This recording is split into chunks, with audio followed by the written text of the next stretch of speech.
got somewhere. The meeting is being live streamed. Got it. Okay.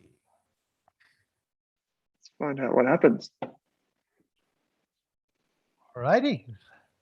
I think there's going to be a bit of a delay here, mate. I think we're I think it might be working.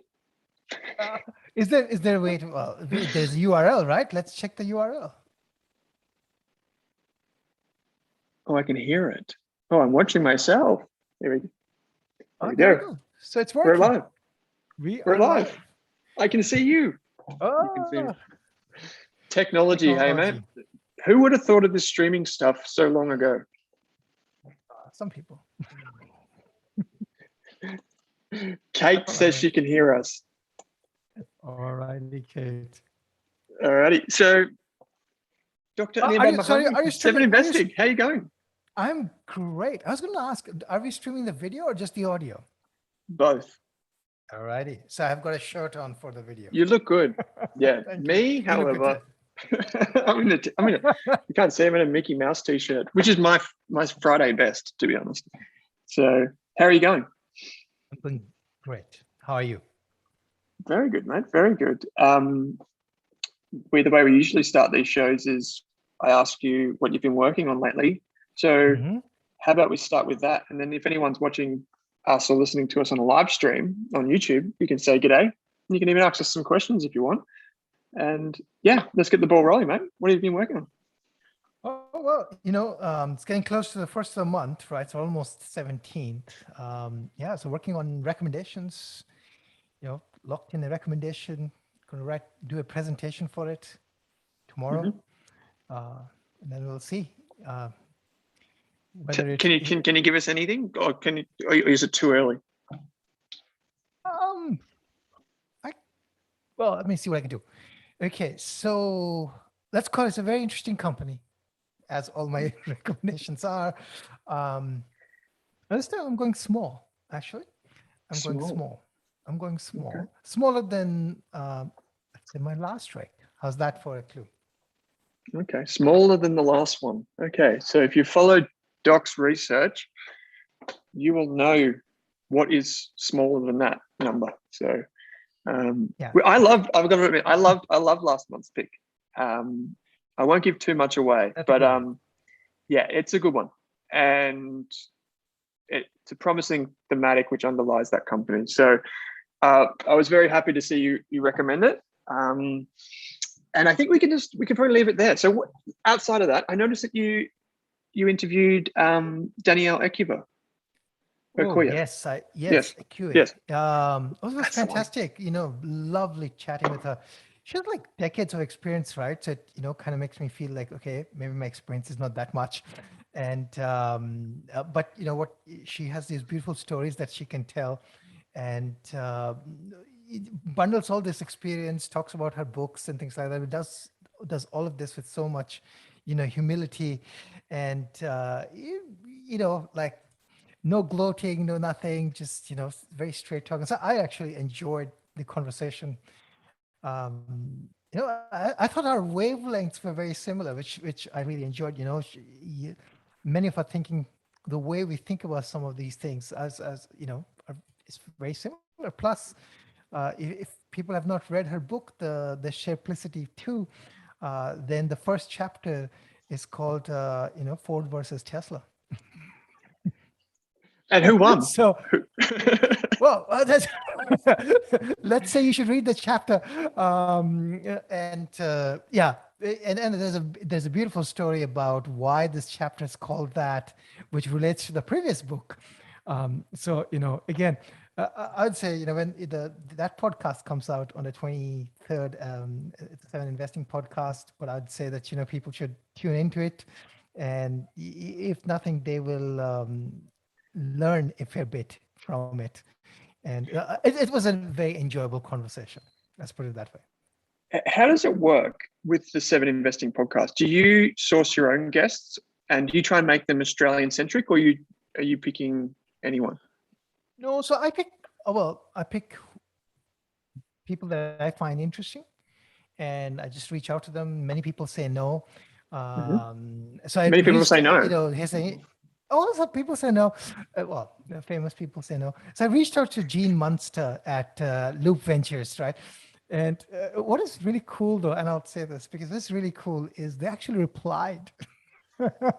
Which I think is really cool. He said, hey, thanks for the invitation. This is not the response that you want to hear, but we're going to decline your polite mission. And I think that is really cool, very high class. Yeah, we reach out to some companies as well. So Simon and Steve interviewed the Rocket Lab. I did see that. Yeah. Right. Yeah, that's from down our corner of the part. We can claim them to be ours almost. Yeah, so I think sometimes we will land up with a heavy hitter. Sometimes we'll land up with very interesting people like Danielle. Yeah, I'd interviewed Mayur Thakur, who's a CFA based. He works for Zacks in right. Washington. And he and I had a long conversation. It was mostly about Tesla. It's like an hour and a half long conversation. But he's, again, if you haven't seen that podcast, you should see it. And if you don't follow Mayur Thakur on Twitter, then you should, because I think he's a brilliant investor. He's got a great framework for investing. Shares a lot of beautiful nuggets, really useful nuggets that it's like free research that people are doing on companies that might interest you, and they're doing very high quality work. So, yeah, I think we're pretty fortunate, aren't we, when we're podcast hosts, to be able to interview some really interesting people. I find that I love listening to podcasts, but also the interview process is also really unique in itself, because you curate the podcast as well while you go through, and in doing so, kind of reinforce that knowledge that you've learned on your guests. So when you go back and you look at the source material, you learn things for yourself, and then you talk to them about it. It's a proper conversation where they're the expert in something and you can actually get ideas out of them. It's a really enviable spot to be. I sometimes have to pinch myself that I get to talk to these people. I don't know if you get that feeling at all. Well, you do a fantastic job, because when I was a guest on your podcast, I thought, whoa, this guy actually prepares. And he not only prepares, he actually digs deep. So yeah, I think you're a great interviewer. I'm not that good, so my question's kind of not up to that mark. So if the interview is not that good, it's not the host, it's not the guest's fault, it's the host's fault. The host was just not that good. So yeah, but yeah.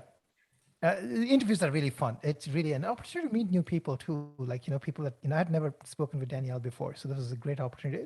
Again, you find people that are interesting and you can share ideas with. That's great. Yeah, for sure. We just had some people jump in the chat and say, Amitesh says, would love to get Anirban and Owen's view on Sentinel-1 and Live 360 if possible. Maybe we can tackle that towards the end. I don't know if you know those companies very well. But we've got a few things planned for today's live stream. Before you go, you didn't tell us what you have done. Oh, that's not a part of the question. I haven't been doing much. The reason why we're late to the live stream today is because I don't know if anyone can hear this, but it sounds like Armageddon around me. I wouldn't be surprised if during this podcast, a gum tree falls on my living room, because it is so windy that all the power's gone out. And I'm sitting here with my laptop, my phone, trying to organize this live stream with you. And anyway, so what have I been working on last week? Basically, the equivalent of that in life, just trying to get things sorted on the back end for us logistically. Every quarter, we do a big roundup of all of the small caps that we've recommended. And so we've got the 2 Rockets programs. We've got the Apollo program and we've got the Beyond program, but obviously both named after missions to space, actual missions, obviously the Apollo program, but Beyond was also one that flew more recently. And we identified 10 small caps, and then every 3 months after we've released our initial reports, we do a quarterly roundup. And to be honest, as an analyst and as an advisor on these services, I actually find it a lot easier to do quarterly reviews as opposed to constantly coming up with new ideas and trying to kind of be on that treadmill. Just have 10 picks straight up, which I think our members really like, and then provide big quarterly reviews. So they're going out today, and it's taken basically a week to put them together. We do some videos and podcasts and throw in CEO interviews and what have you with that. So yeah, I was actually there's this, I don't know if you've seen it, but there's parody account on Twitter, which I'm going to give a shout out to, and I think it's called Finance People Who Pat Themselves on the Back. And I did one of these earlier on where I showed our track record for one of the programs, which is the Apollo program, the first one.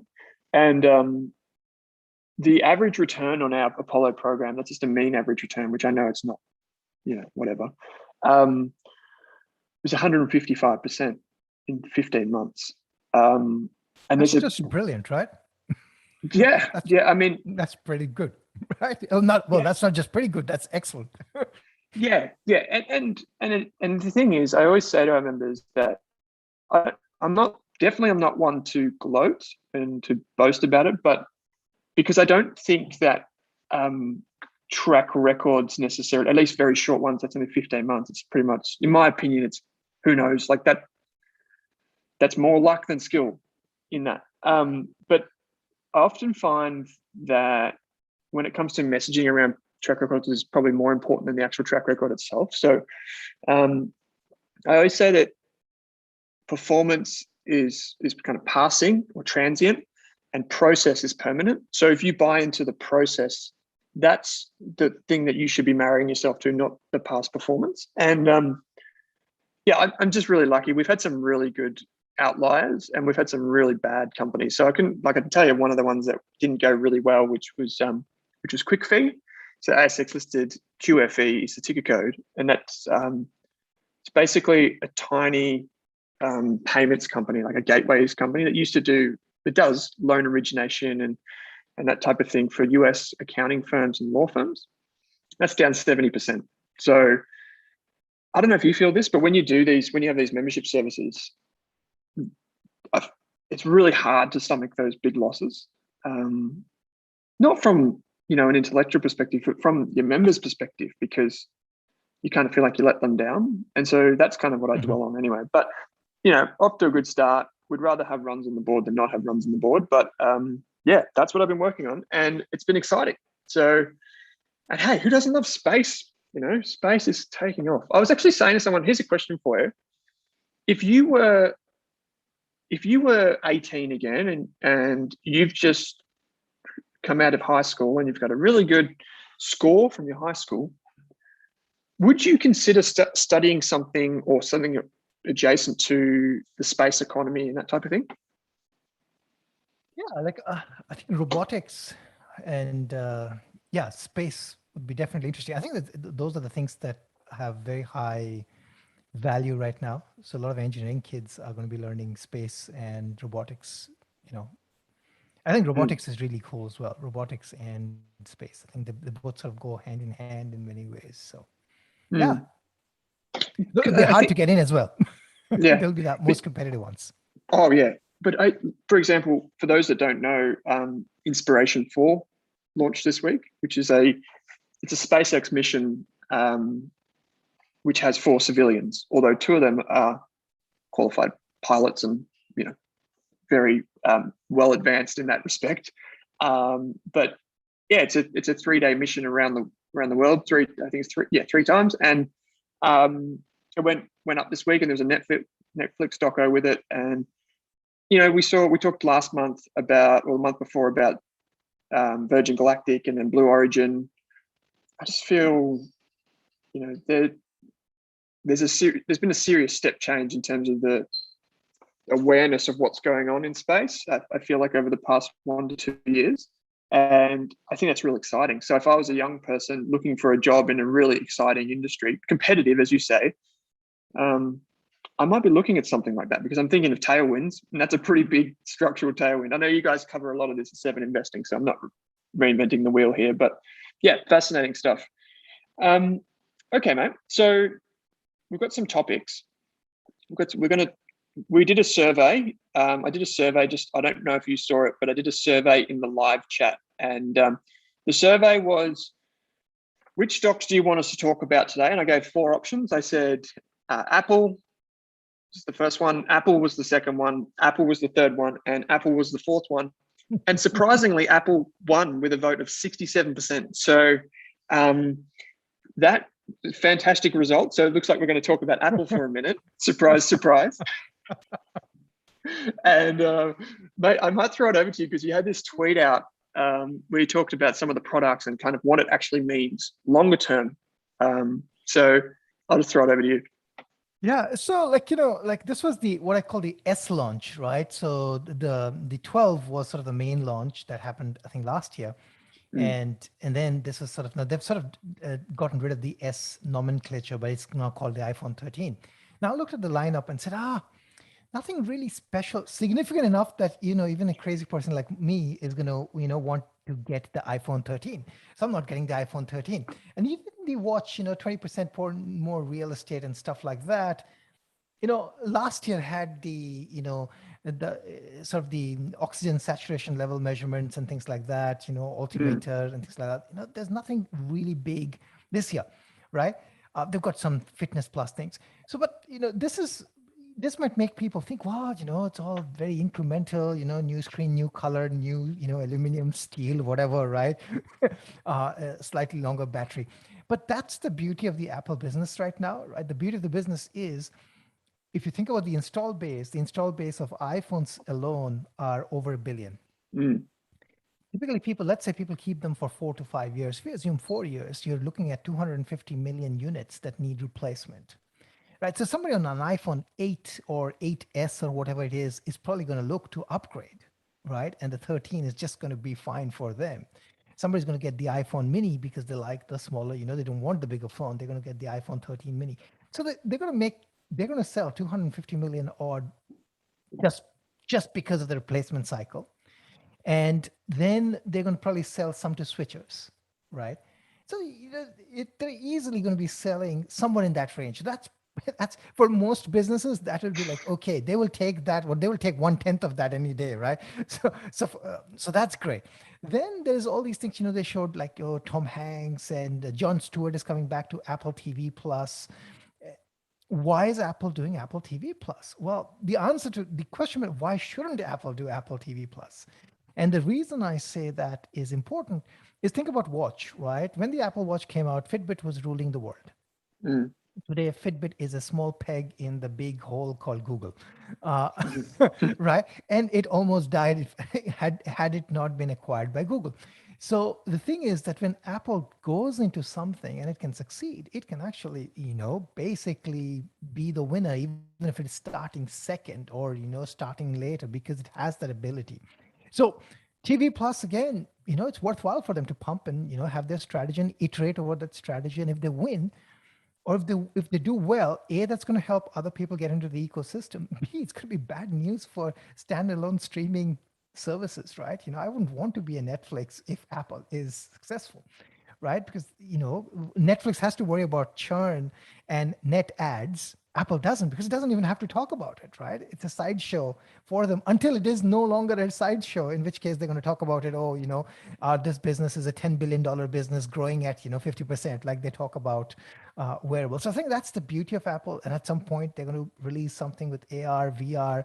That'll be the new shiny gadget. So I think, it's a great, steady business that what people think is not innovating, but is, innovates in spurts, which is probably just fine, because they have things behind the curtain that they're working on. So it's interesting, right? I think and obviously we're kind of synced from the same book. One of these days I'm going to play devil's advocate on the show, but I've noticed that since getting the watch, and obviously had the phone for years, I still wasn't truly in the Apple ecosystem. I still hadn't got a subscription. I think I had like the $1.50 a month iCloud subscription just because I needed it for photos or something. But now that I've got the watch, it's so much easier to use the watch with Apple Music rather than the other apps. Like I used Google Music on my phone. And so that didn't really go on here. So, we all know this about captured audiences, but now I'm even further, even not just in the hardware space, but in the software space, I'm further into the ecosystem. And so then you're like, okay, now you came up with a personal finance hack not too long ago on the show, which was consolidate your subscriptions. So then why wouldn't I get the Apple One subscription, and bundle it all together? Yeah. And so, and I think that's what a lot of people underestimate, to be honest. I think people still underestimate that. I think a lot of people underestimated the switch from hardware to software, but I don't know. I feel like it was almost too obvious. I don't know. Yeah, I think it's a great business. I think, again, underestimated for lots of reasons, but yeah, I find it's still a great business and it's still very innovative. It's just because they don't talk about stuff like other companies. Other companies talk about stuff that they haven't yet completed, right? Tesla would say, we are doing self-driving, but, they're basically iterating over self-driving, right? Google would talk about various things as there are demo things, right? Apple never talks about a demo. Basically, they don't have a demo product. They have a product that is ready for the market, and then they show it to the market. So that's the difference, I think, between Apple and many others. Yeah, fair enough. Happy Friday, folks, says Mark on YouTube. Well, happy Friday to you too, Mark. Thanks for joining us. So the other thing that is a bit of an interesting one this week is a company by the name of IntelliHR released, announced a capital raising, which is at the smaller end of the spectrum in terms of market cap. So where I'll get the exact market cap up, $73 million is IntelliHR. It does software for HR departments, but it principally does them for the medium-sized enterprise. So from my understanding of the business, they charge a subscription fee, but also an upfront kind of implementation fee, which a lot of these do. We actually test drove quite a few of these HR software, platforms, and it was easy to see why organizations, medium to large organizations, choose IntelliHR over some of the other ones in the market. And one of the big reasons is the ability to basically automate everything. So they all do that, but IntelliHR has an ability to automate everything down to basically like sentiment and get an idea of hotspots in organizations and just really be efficient in terms of analytics, which is probably a cut above all the competition. So IntelliHR is a really interesting business, but what they actually did in the past week is they announced a capital raising of a total of $11.5 million as a placement, and they did it at 23 cents per share. And one of the things that I always like to do, I don't know if you do this, maybe it's a more Australian-centric thing, is I like to jump forward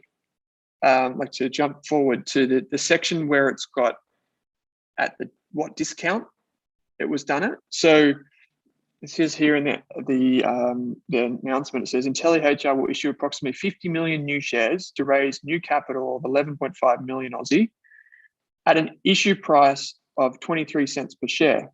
In addition, 6.5 million existing shares of $1.5 million worth will be divested by the managing director, Robert Bromage, at the same price as the placement to fund the purchase of a residential property.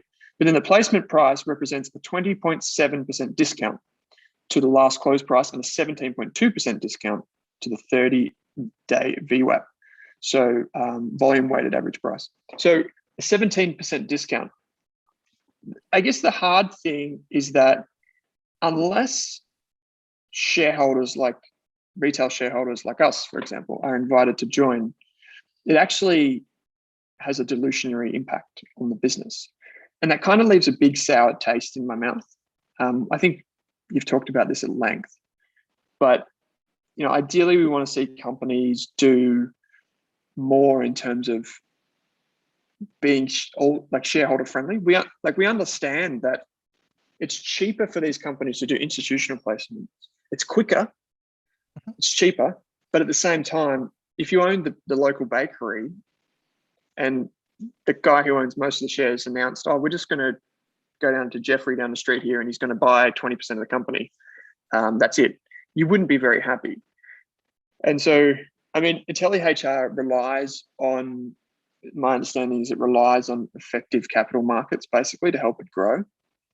And I just find it a little bit concerning, right? That you have this company that says it's growing very fast, it's got high retention rates and all this sort of stuff, but then it needs to go and issue a lot of shares and do it in a way that kind of leaves a sour taste in your mouth. I don't know if you have any thoughts on that, but yeah. So a couple of quick ones. So I think if you're a high growth company, then I think a couple of things. I have an issue with repeatedly coming back to the market. I'm going to get 10 million now, 15 million, in 10 months time, another 10 million in, 20 months time. I'm not a big fan of that which basically means that you're never really self-sustaining, right? You're always looking for acquisitions or things like that. You're something to bolster your position. Not a big fan of that. I'd rather company do some big ones and just get it out of the way. But maybe the size is just so small right now that that's hard, right? On the on the share placement thing, yeah, there's another way. I've always had this, when I was looking at ASX small caps, I had this view that actually, if it was up to me, I would never do SPPs or share placement plans, or I'd actually get rid of them completely. Because I think it's, in the long run, it's detrimental to the retail investor. And I can explain why I think that. So the problem is that if there are so many retail investors, we're going to give each one of them an equal opportunity. Therefore, you have to do some rights issue. Right? So a lot of companies do rights issues based on how many shares you have. That's the fairest way to do it. But something fair, fair is not necessarily great in the long run, because what it means is, well, the company now is subject to the impact that other people actually have the cash to deliver the cash. And if they can't deliver the cash, then they're short. Right? Then they need an underwriter for the short part, right? It just complicates the whole process. Whereas I think if you can do a good placement, so if you can bring a good partner, for example, and you sell all the shares to that partner, your shares are likely to take off, because that partner's investment likely boosts the confidence of the market, which in effect means that the entire shareholder base actually came out ahead, right? So I think, there are some ways of doing it. I'm just not sure whether giving everyone the opportunity is actually great, in the sense it just complicates the process, takes longer. I've never, like, as an example, Tesla has done a number of, what they call at the money ATMs, right? So they basically just print some shares and sell them, and brokers basically are buying them and selling them to whoever, right? I never get to participate in them, but I think they're great because, if they're done at the right price in a liquid market, it actually doesn't, I don't get this, my shares are now no longer down by 23%, right? Probably happens, and, nobody notices it, and we're done.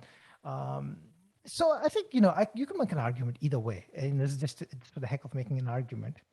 So, but yeah, but I think the bigger point would be that you want the dilution to work in your favor, right? I mean, if the share count increases by 300% over a period of, say, 5 years, you do want the earnings to grow at a much higher pace, or the revenues to at least grow at a much higher pace. I think that's the bottom line, right?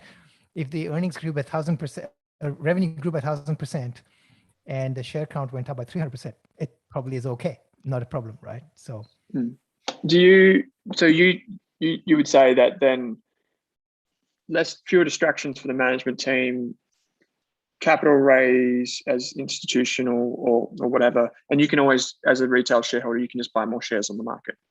That's what I would say, because, think about it, right? $70 million market cap company, it's rough, right? I mean, they have to have, compliance is going to cost them a lot of money anyways upfront, right? I mean, just complying with the ASX rules, making sure that they're in compliance, sending all these, 4Cs.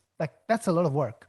Now, on top of that, they have to also now make sure that they get the money and they get it from everyone. It's just hard, I think. So I'm okay. I'm all about intelligent. If you can do, I think a strategic investor and things like that. Okay, so I'll say what I didn't like about what I heard.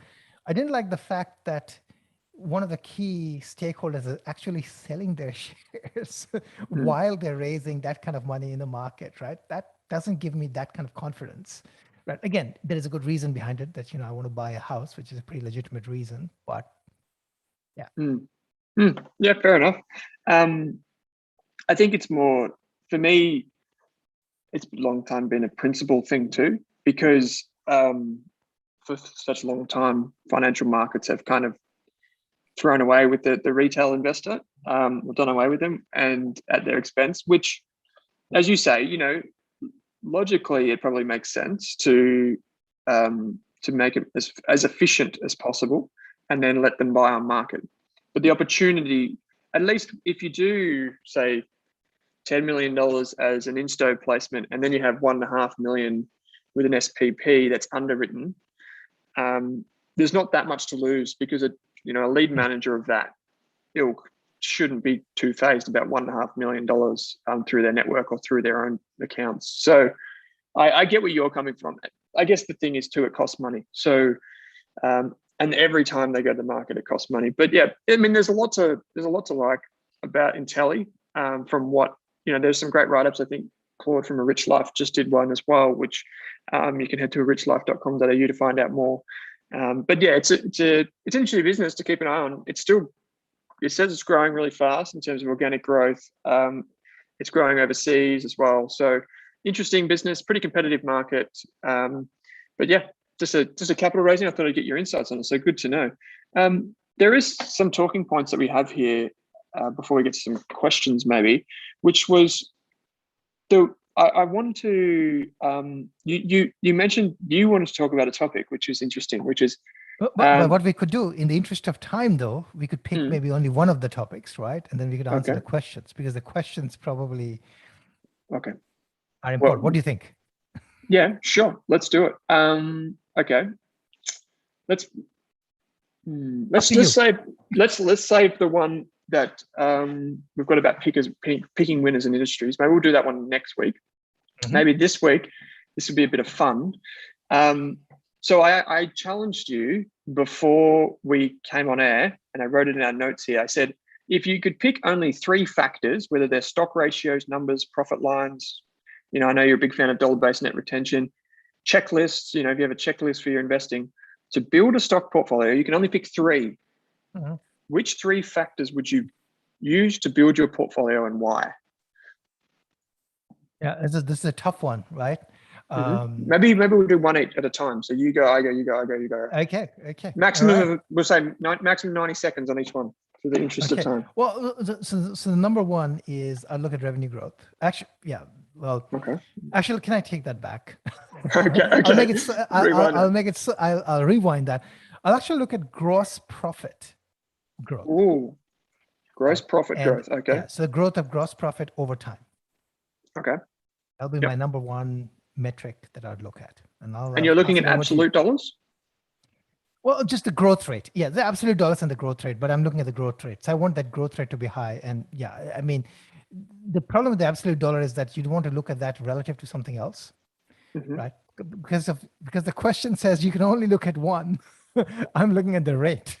Okay. So the derivative product. Okay. I did have one in here, but I'm actually going to change it now that I was actually inspired by that a little bit. What I'm going to talk about is gross margin as a percentage. And the reason that I'm choosing that first up is because typically the gross margin is a stronger signal for growth businesses that can become extremely free cash flow positive in the future. So maybe not now, maybe not next year, but if you have a gross margin that's very wide and sustainably wide, the way I think about it anyway, is that if you look at an income statement, the gross profit margin takes out the cost of goods sold.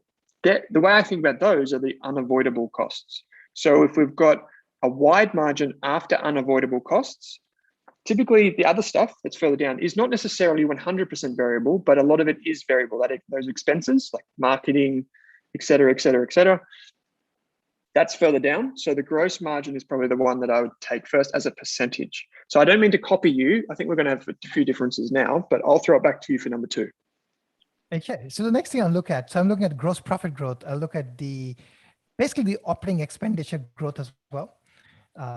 And here, just to make it simple, I would just look at, sales and marketing. So I'd actually remove G&A, really. Just look at sales and marketing and CapEx, really, and R&D. And so, basically all the other costs minus, I guess, the G&A. You could include the G&A too, because G&A is going to be like a small percentage. So I'll just look at the growth of that.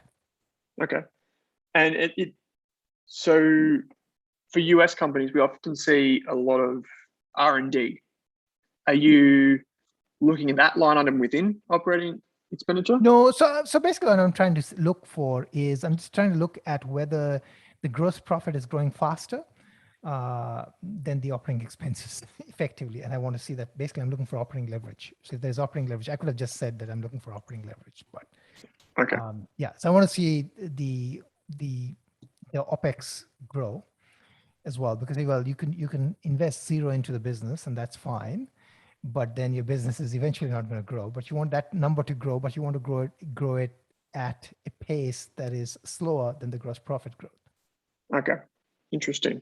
So you're looking for what I think in Australia the banking CEOs call it Jaws. That was what they called it 5 years ago. Anyway, I don't know if they still call it that, but they basically want expenses to stay down by making redundancies. We'll do this on a normalized basis, and we'll try and lend more to get more interest income. That's basically what they were trying to say. Okay, so I'm going to jump from gross profit margin. I'm going to drop straight down to the cash flow statement, statement number 4 in the annual report for most companies and for all companies. And I'm going to look at free cash flow. We did a quick kind of put your thumb on it.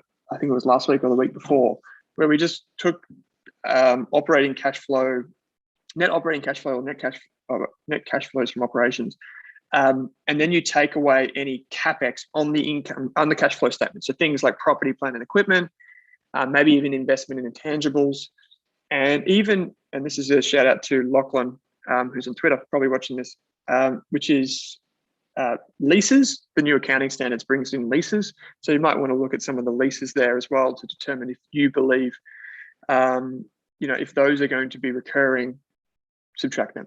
Now, fully aware that most companies in the early stage of growth won't be free cash flow positive, but it's just about seeing how that metric is shaking out. I think for anything that's like medium stage or past startup, maybe into scale up, you want to see that free cash flow level closing over time towards zero, towards break even, and then becoming positive very quickly, quicker than revenue.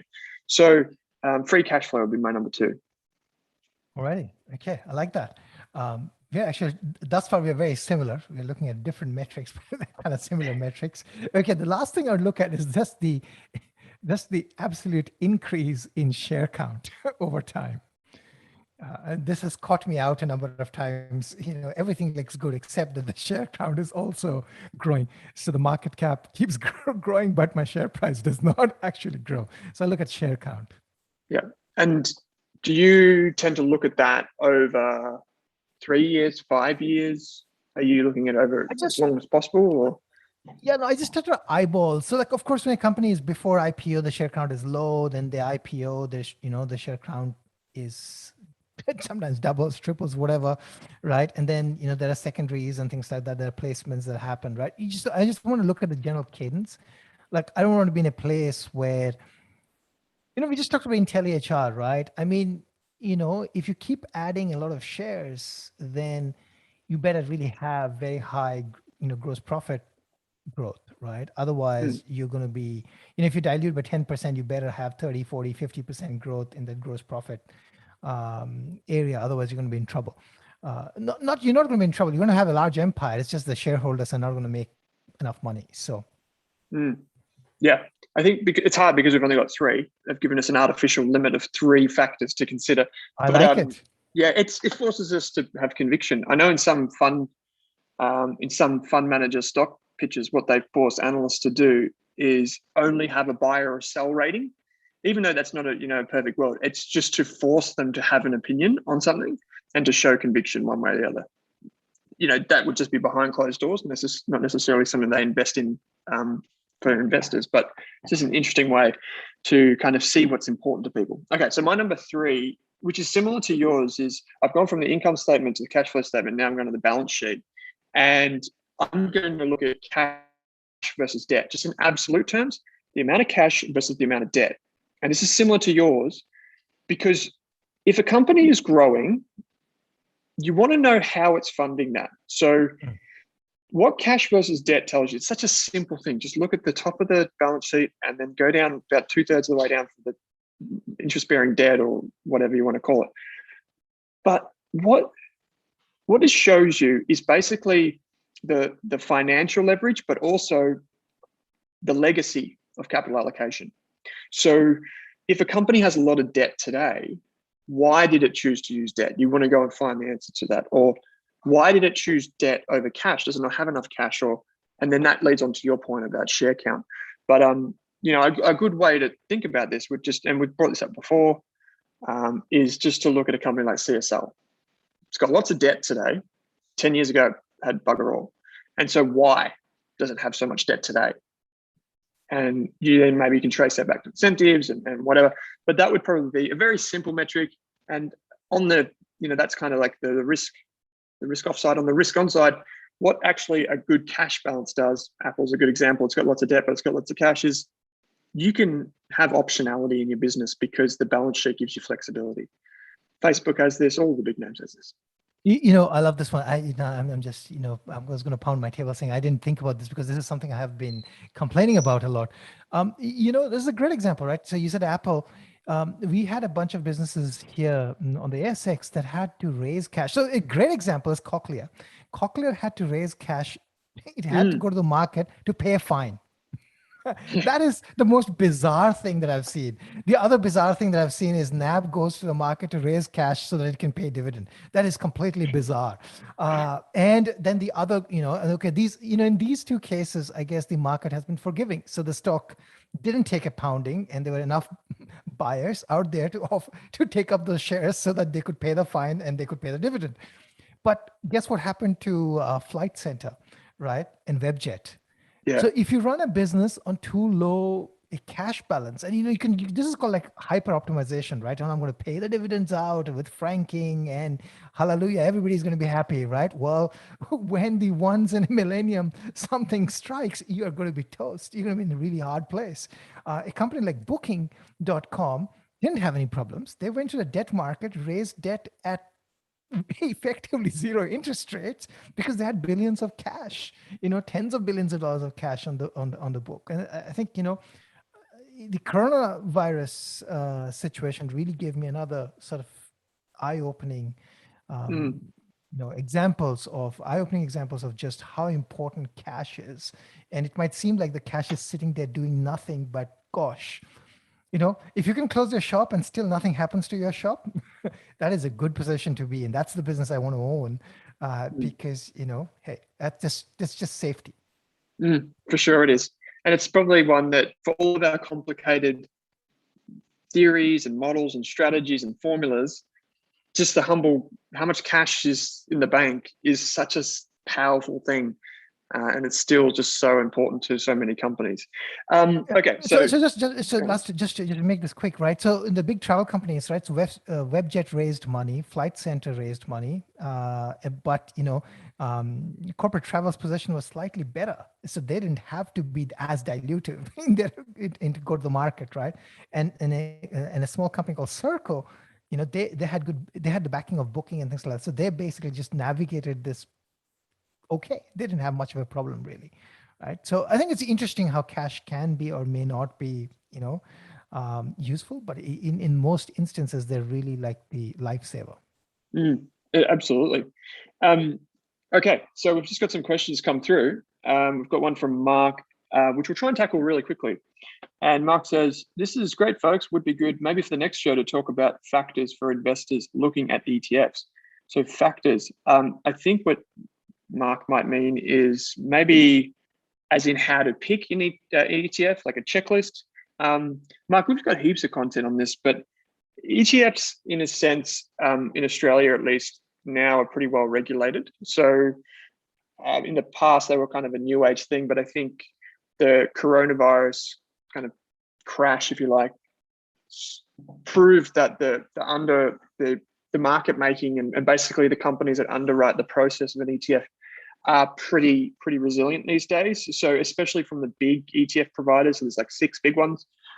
In terms of other things, just some quick ones is you want to look through the ETF, go to the ETF provider's website to see what they're actually investing in, because you might end up with an ETF that does international shares that's investing in the same thing as the other international shares ETF, and then all of a sudden you've got an overexposure to Apple or whatever. So don't just look necessarily at the surface, actually look beneath the surface and see what's going on. So that's a good one. And Amitesh, this may be one for you, mate. With everything that's going on in China, would you be dollar cost averaging into Chinese equities or wait out on the sidelines till the volatility subsides?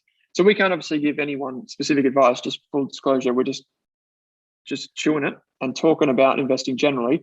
But just, I guess the question is there for Anirban, Chinese equities.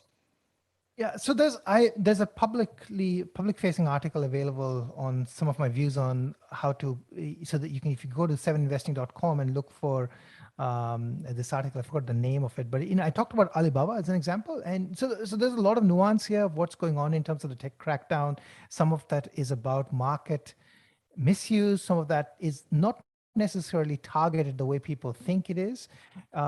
So here's the bottom line, right? Depends on how you want to. If you look at a company like Alibaba, and I'm just using Alibaba as an example because that's the one I looked at, it is really cheap.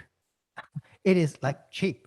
Now the question is that if it can maintain even some semblance of similar free cash flow growth and things like that, then it is really cheap. But if the market, because of the changes in the market, if the market becomes more competitive. So one of the cases with Alibaba, for example, was how Alibaba locked in marketplace participants. Basically, they said, well, you can be on Tmall, then you can't really be on anywhere else. So the exclusivity, right?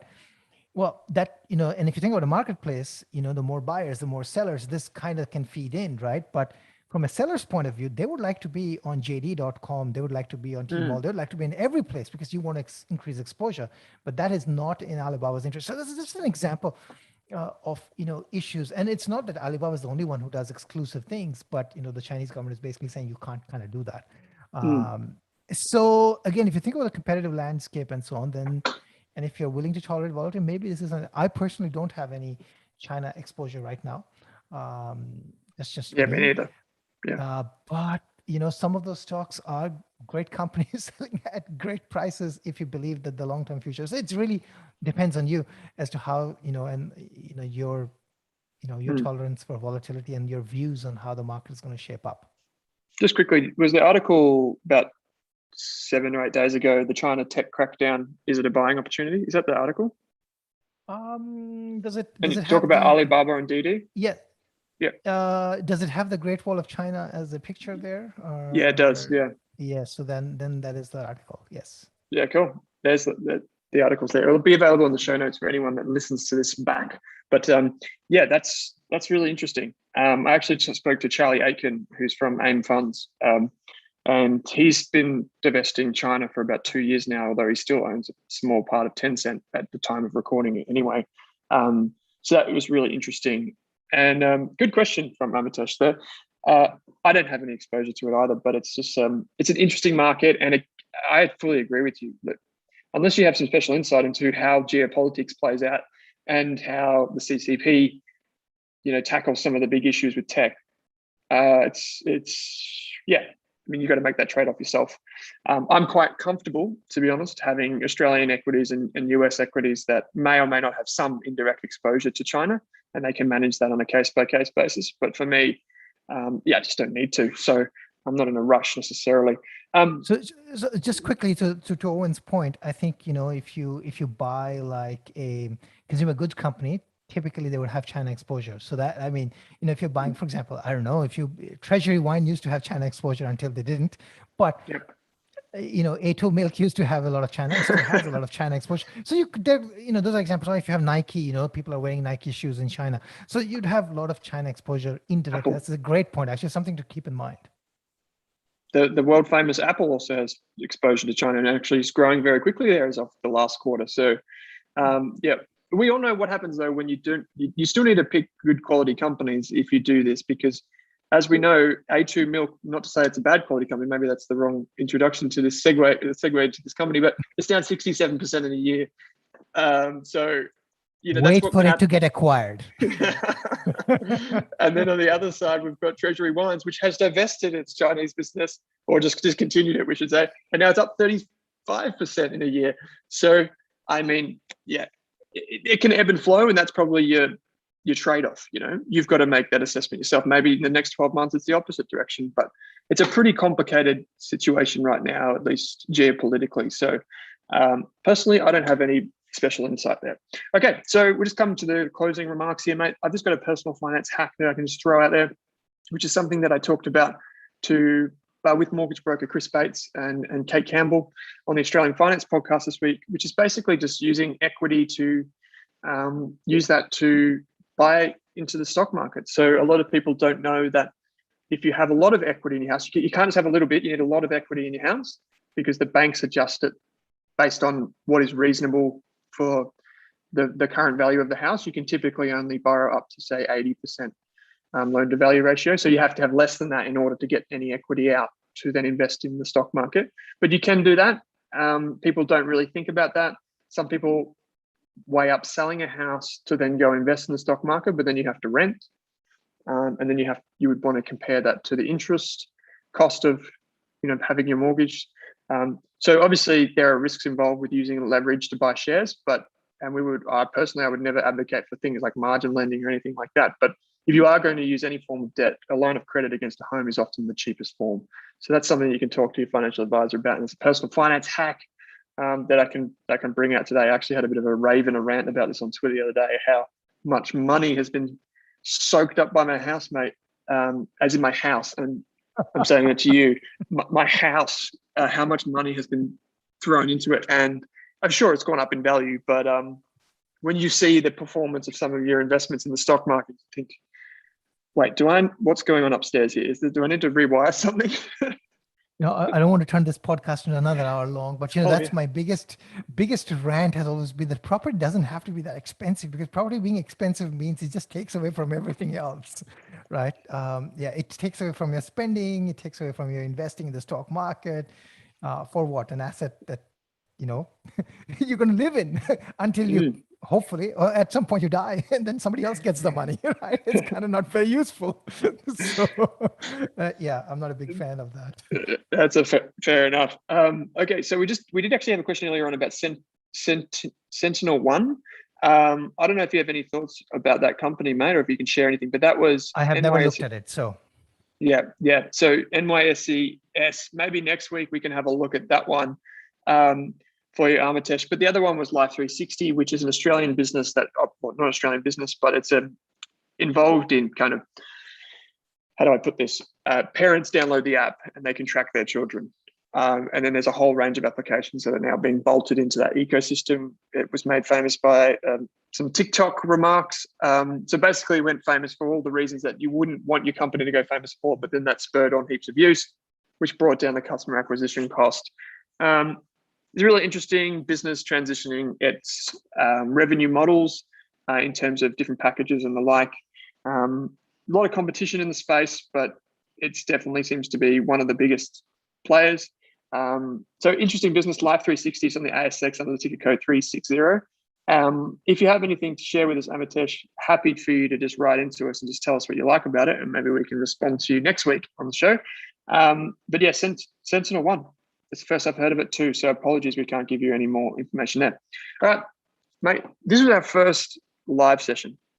Pretty good, I would say. I'd give us a 7 out of 10. I think we can do better, but it was probably my fault. We'll take more than that. I think it was pretty smooth. It was pretty smooth. Yeah, it's pretty smooth, and we handled some questions. I think that calls for like 8.5, 9. It's the weekend. Ooh, come on, you can't give a. Yeah, I don't want to end the weekend on a 7. Okay. This is a 9. It's a 9. Yeah. So Mark asks, when is the next one? Well, Mark, jump on Twitter and say good day to us. We've got at 7A Mahanti. That's Anirban's handle. Mine is at Owen Rask. Jump on there, follow us on Twitter, and we'll tell you when the next one's out. We typically release the podcast on a Saturday morning, Australian time, and we record it sometime during the week. This is the first one that we recorded live. So it's once a week, Mark, and you can say good day on Twitter to ask us your questions and see what we're up to. It's contingent on my willingness to put on a shirt. Yes, we're all in lockdown. So you definitely got more dressed up than I did. I'm in Mickey Mouse, but I mean we're all okay. Mickey Mouse is fine. Mickey Mouse is great. We could have talked about Disney or anything, so I guess it makes sense. If people want to find out more about what you're doing, like that article on China, or even the report you released last fortnight, where would they go to find that, man? Just go to 7investing.com. There's a lot of stuff that's public facing, podcasts, articles. There's some stuff that's behind the paywall, of course, like things like recommendations and so on. If you want to subscribe, you don't have to, but you want to. If you're interested, then you just hit, 7investing.com/subscribe, use the Rask code, get $10 off.